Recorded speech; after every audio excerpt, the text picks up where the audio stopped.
No, Shivani, wouldn't be you say disrespectful. Tony Storm is missing two things, a pair of things maybe?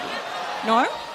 Yeah. Yes, Tony? Are you speechless? I mean, can we get something out? Well, I shouldn't say it, but Damn, look at them titties.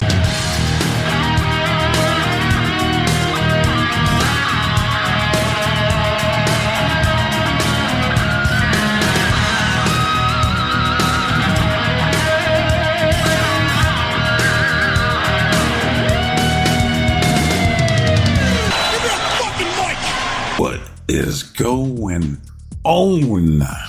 Welcome to No Chill Promos. How y'all doing?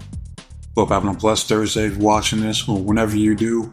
Before I get started on AEW's Dynamite review this week, just got to do a quick shout out to all subscribers to the channel and to the followers on Rumble. 355 here on YouTube. Thank you so much. Almost at 100 on Rumble. The gains don't stop. Slowly but surely. Alright, so thank you. So, enough of that, let's get into it. Right, how did we start off this week's episode? Well, we see random wrestlers walking into the building. They do this shit on every fucking show these days. Don't matter if it's Raw, SmackDown, NXT Level Up, NXT UK, Speed, Dynamite, Collision, Elevation, like AEW Dark, all this bullshit, man. They all start the fucking same. So first we see Swerve, Shoutouts, Strickland, and Prince Nana start of the show. We then see AEW's favorite bald man, that is Ricochet, right, rocking his golden pair of scissors. We then breathe with the Switchblade outside with Renee. He says that dealing with the Rough Riders forces me to deal with people outside of my order of the Bang Bang Gang. Right, and then we see Rough Riders show up, and behind them is rated FTR. He says, let me count here, 1, 2, 3, 4, 5, 6, 7, 8. All right, perfect. Right on time. So they all start fighting. Then we see Marina Shafir just carries off Renee. I'm just like, why'd she do that? Where are they going? Like, where's Marina taking Renee? That's what I want to know. But Rough Riders, FTR, or rated FTR, and Switchblade, they're all fighting throughout the arena. They go to the fucking ring. Fast forward, Cope was going to spear the shit out of Moxley, but Claudio sacrifices himself instead. Cope, that's so weird calling him Cope. Cope grabs a mic. He says, you hear all these people? They're chanting one name. I want you, Moxley. You, me, Grand Slam for the AEW World Heavyweight Championship. Moxley grabs the mic. He says, you don't deserve a fucking thing. You ain't getting shit.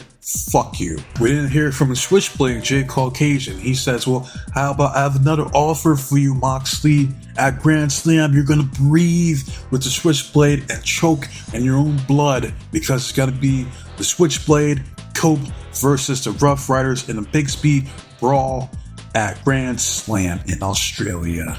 Whatever the fuck that means. So there you go. It's going to be like a street fight between Jay Caucasian and Cope versus Rough Riders, Jon Moxley, and Claudio Castagnoli.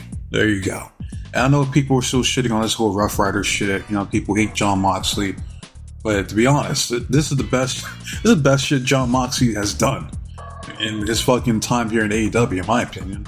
Like, I love the theme song. He's arguably in the best shape of his career. I don't mind it. To be honest, I mean, I miss seeing the fucking AEW World Championship.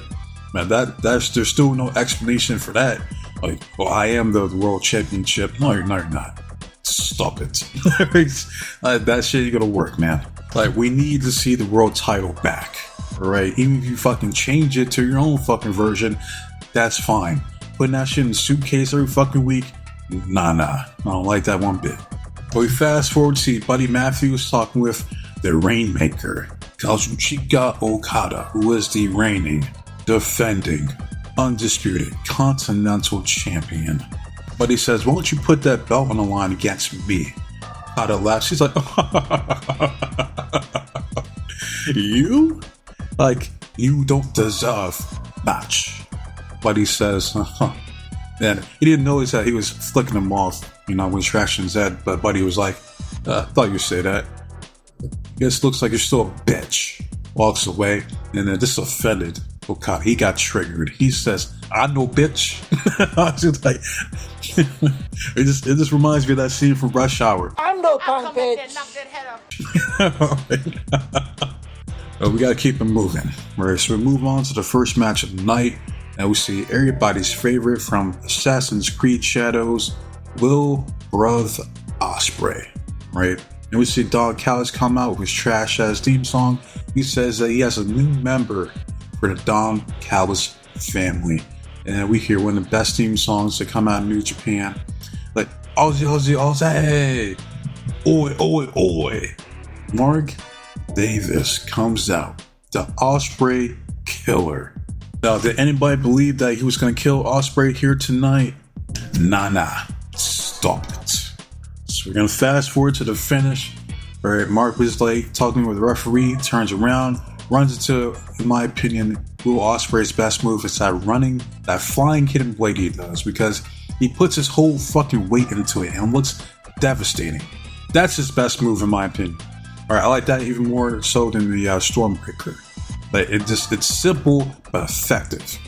1, 2, 3, Will Ospreay goes over.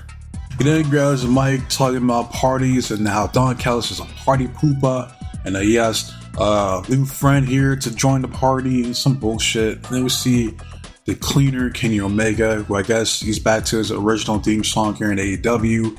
And he comes out rocking an Alex shirt from Street Fighter 3 Third Strike, so Omega already knows. He knows what's up, that Street Fighter 3 Third Strike is the best fighting game ever fucking made. To this day! But he comes out cutting a boring promo himself. He's looking at Mark Davis. He's like, I don't know what kind of leverage Don Callis has on you, but just know that there are friends here in AEW that will have your back. All you gotta do is ask. Then he goes on about the tag team match with him and Ospreay versus Konosuke and Fletcher, like we didn't already know. That's pretty much it. And he says, Atlanta, I must bid you adieu. I love you, Atlanta. Good night. Bang. They give this dude fucking pyro as well. So yeah, this segment was just filler, a waste of time. Nothing was said of any substance, so we keep it moving. Next we see We Hurt People. We hurt people. Yeah, we hurt people. The Hurt Syndicate comes out. Good ovation here in Atlanta. And then Raw doesn't shout out West Side Gun, but AEW does. Because, hey yo, boo boo boo boo boo boo boo boo boo. See MVP showing love to West Side Gun. We did this thing here for the Hurt Syndicate's theme song. The Hurt Syndicate took some extra time out for the entrance because the crowd kept chanting, we hurt people, we hurt people, yeah, we hurt people. MVP grabs the mic. He says that, real quick, I just want to give a round of applause to Private Party. You know, they're a tremendous tag team. It's just unfortunate that they're tag team champions at the wrong time. Right, because they're going up against the standard of excellence, Shelton Benjamin and the almighty Bobby Lashley. And here at the Hurt Syndicate, we're businessmen, and we're out here tonight to conduct some business. So whomever wants to take a shot at the Hurt Syndicate for these AEW tag team titles, speak now or forever hold your peace. Alright, then the lights go out, and we're here by order of the Bang Bang Gang. Guns up. The guns are back. I missed that theme song, so that's one of the best theme songs AEW has ever produced. Austin says, like, hey, listen, we don't mean any disrespect to you, gentlemen, and we would like to discuss some business with you guys. MVP says, well, you guys don't look like businessmen, but you're conducting yourselves like men. So like grown men, why don't you come in this ring and talk to us man to man, face to face, eye to eye. Austin says, allow us to reintroduce ourselves. We are the Guns. We're former AEW tag team champions. And the only reason you two are holding on to those belts is because we were gone.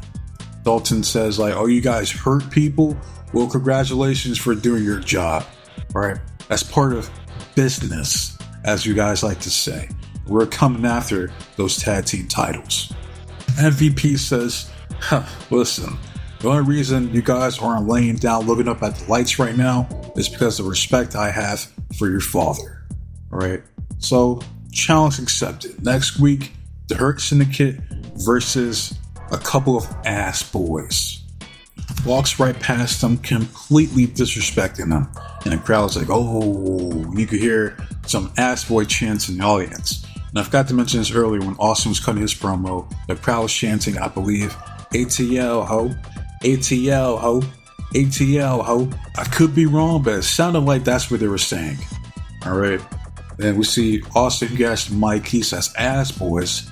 He says, Lord forgive me. He said, you goddamn right, we're ass boys. And if you're not down with that, we got 2 words for ya. Guns up. That was a loud ass guns up from the crowd too. So it's good to see the ass boys, aka the Guns, back here in AEW. They were sorely missed. The AEW tag team division most definitely needs done. Alright, but we move on. We go backstage with Renee and Harley Cameron, who now has a ventriloquist gimmick. I don't find shit like this to be entertaining. That's why I never cared for Jeff Dunham, that style of comedy. But if you do, more power to you. Then we see CEO, Miss Mercedes Moné. She says, Harley, what the fuck are you doing here? Are you stupid or are you retarded? That's what I want to know. Renee says, well, Harley here got a big win over Taya Valkyrie on Collision last week. And Monet was like, oh, that's cute. I remember my first win and when I won this title, this title, and this title. And this title right here, the TBS Championship, and why I am the greatest TBS champion of all time. All right, and you don't deserve a shot. You don't deserve to ride the Monet Maker Express. So get the hell out of my locker room. Harley flicks her off, and then that's it. So we move on. We go backstage with Adam the Arsonist Page. Renee was like, what was that with you knocking on Swerve's door last week? Adam says it was just a momentary lapse in judgment. I made a mistake. It never happened. And don't bring it up ever again. Or Renee says, well, what about you taking out Christopher Daniels, ending his career? It must look like you had some regret on your face. Adam says, no. No, Christopher Daniels knew what time it was. He challenged the Hangman to a Texas death match. I did exactly what I said I was going to do, and I whooped his ass so bad he can't wrestle ever again. And then we hear off to a distance, like, oh, Renee, can you wrap this up, please? I've been waiting. And then we see it's Platinum Max Caster. Adam says, the fuck you say? He said, Max is like, listen, Hangman, I got respect for you, but I've been waiting. You know, I've been busy with the best wrestler alive, defending my title, just, hey, listen, you're good at hurting people, and I see what you did to Christopher Daniels. That was awesome. Now, why don't you do that to Bowens, put his ass in the hospital, or hell, even better yet, do that to Billy Gunn. I would love that. And Adam was like, listen, I don't see Bowens, I don't see Billy Gunn, but I do see you. Max says, hold that thought, I gotta go. And then Adam was like, oh, hey, why don't I join you? Hold up, wait a minute. Hold up, wait a minute now. But Adam chases after Max, so we get the next match, which is the newly dubbed Hounds of Hell, which is Brody King and Buddy Matthews. No, I like the entrance, but I'm just so tired of seeing all these satanic references. Everybody's going to hell. They're a demon. They're a devil. Just like, come on, man. Stop it. But they're going up against the Don Callis families, Kyle Fletcher, and the reigning, defending, undisputed AEW International and New Japan Never Openweight Champion, Konosuke Takeshita. And for whatever reason, the fucking Never Openweight belt wasn't here. So, it's okay for Mercedes Moné to have her belts, the New Japan Strong Women's title, but for Konosuke, he can't show off his Never Openweight Championship, which I'm pretty sure he's still champion. The fuck is that? But Fast forward to the finish. This was a good match, but it's predictable because they're not going to lose a week before their match at Grand Slam. It's not going to happen. That's not how they do things here. So fast forward, you see Konosuke and Fletcher, they do like a simultaneous like forearm strike and a thrust kick or super kick. And then they hit an assisted brain buster to Brody King for 1, 2, 3. The Doghouse family goes over. That's all that happened here. So we move on. We go backstage with Samoa Joe and Hook send Hook. Where Joe was like, hey, yo, where's the cat with the speakerphone? Like, yo, he went back to Japan. I'm like, you don't know his fucking name? That's Katsuyori Shibata. The fuck? Like, yeah, motherfuckers acting like he hasn't been hanging around him for fucking months. How you not know his name? The only thing I could ponder of was that Joe's on Demon Time and he's trying to fuck some shit up and he can't think clearly. As Hook sees this, Hookman's just like, whoa, hey, calm down. You told me that if you're furious, you can't be focused. And Joe's like, hey, what the fuck I tell you about using my own shit against me? Alright, he's like, yo, after you. So they storm into the Patriarchy's locker room where we see Kip the Star Sabian and call me Nick. Wait, he's about to go insane. Nick was like, hey, yo, we got a problem? And Joe was like, hey, yo, where your daddy at? He's like, he ain't here.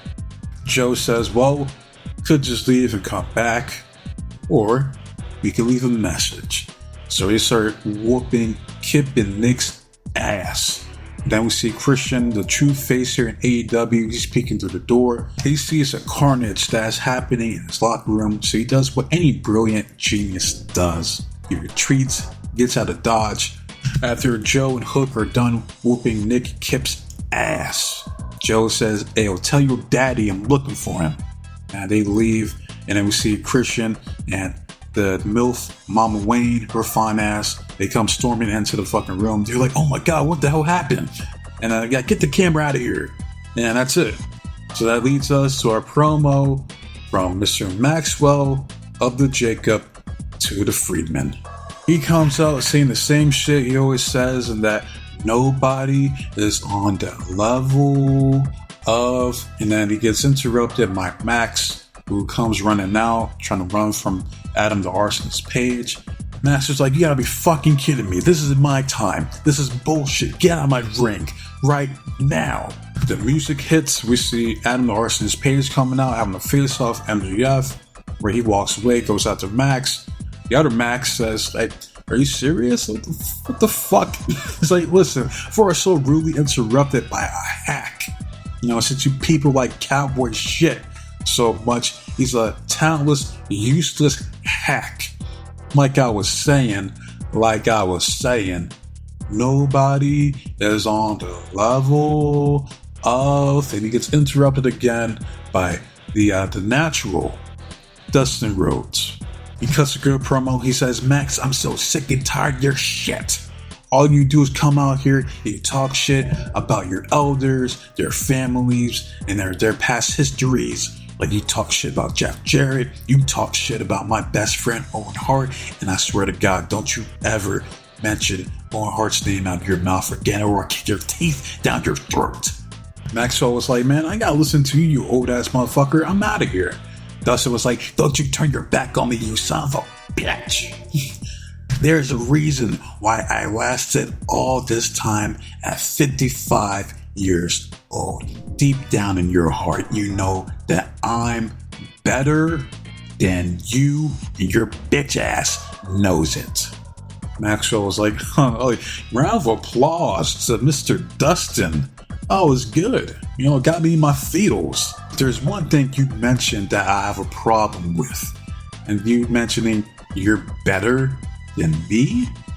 Listen, Dustin, for years now, you've been trying to get out the shadow of your daddy, the American dream, Dusty Rhodes, baby. Now, you're in another shadow from your little baby brother, and then Dustin drops his ass, start giving him them hands. Then we see Top Flight Security come to break it up. We see Maxwell, he takes the opportunity to low blow Dustin in the midst of it. We then see Chris Redeem, comes out, puts his hands on Maxwell. He said, get your fucking hands. Like, Hangman did a number on you, didn't he, old man? Walks away. That's all that happened here. Two things. Dustin Rhodes is better than the American Cuck, Cody Rhodes. Second, they're making Christopher Daniels look like an absolute bitch on this show. Like, what happened to the fallen angel, man? Jesus. But that's all that happened here. So we move on to the match of the night. Right, we have the reigning, defending, undisputed AEW Women's World Champion, the Glamour Mariah May, coming off commentary looking sexier than ever. She comes off a commentary for this next match, which is the sexy Queen Amanita coming out. She's gone up against, which turns out to be a surprise, it's the Glamour Mariah May, which is Toni Storm doing Mariah May cosplay. And quite frankly, it's kind of crazy. She does Mariah May better than Mariah May herself.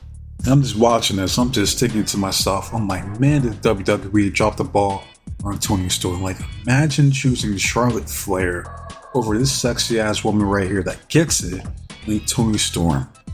Mariah May on commentary was pissed the hell off.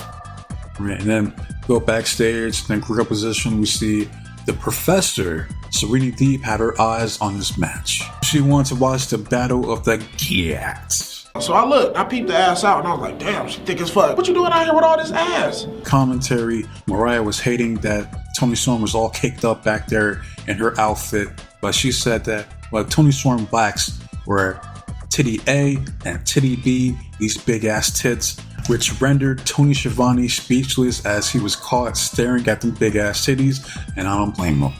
And this was a very entertaining match, just from the moves that both Amanita and Toni Storm were doing, hip attack after hip attack, Mariah May's mannerisms being displayed by Toni Storm. But we fast forward to the finish, which was Toni Storm hitting the attack to the corner to Amanita, then hits the Mayday, not the Storm Zero, but the Mayday that Mariah May uses as her finisher. 1, 2, 3, the Glamour. Toni Storm goes over. Renee enters the ring. Toni Storm says, like, I am Mariah, I'm the woman from hell, and my heel is on the neck of all the women here in AEW, and that nobody can even compare to me, which was enough to infuriate Mariah May. She says, fuck this shit, I can't stand this shit anymore. She goes to confront Toni Storm. Toni Storm sticks her arms out for a hug, which confused Mariah May. And then the crowd's chanting some shit. I don't know what the fuck they were saying. Mariah dips out. She says, fuck this. I'm Mariah. I'm the champion. While she's doing that, we see Toni Storm flexing everything that her mama gave her in the middle of that ring. And I just gotta say, Juice Robinson is a very, very lucky man. Well, that's all that happened here. So we move on backstage with Dustin Rhodes. Right, he says, Max, you listen to me, you son of a bitch. Alright, I'm 55 years old and there's a reason why I'm still here. I'm the last of a dying breed, and next week I'm gonna show you why they call me the Natural after I kick your bitch ass, boy. That's pretty much all he said here. We then get a video package from, they're hyping up basically the feud between Powerhouse Hobbs and Big Bill, which I'm like, why is all the good shit happening on Collision? This shit should be happening on Dynamite and Dynamite only. Because if I'm not mistaken, Collision had its lowest ratings ever last weekend. It was like, what was it, 190,000 viewers? That's horrible. That is terrible. Alright? But at the end, we see the return of Bandito. And I do remember his last match was against Chris Jericho.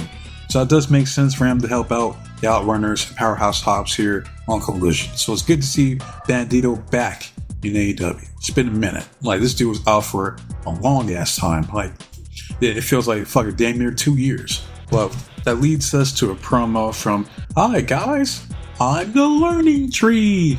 Jericho, Big Bill, and the bounty hunter, Brian Keith.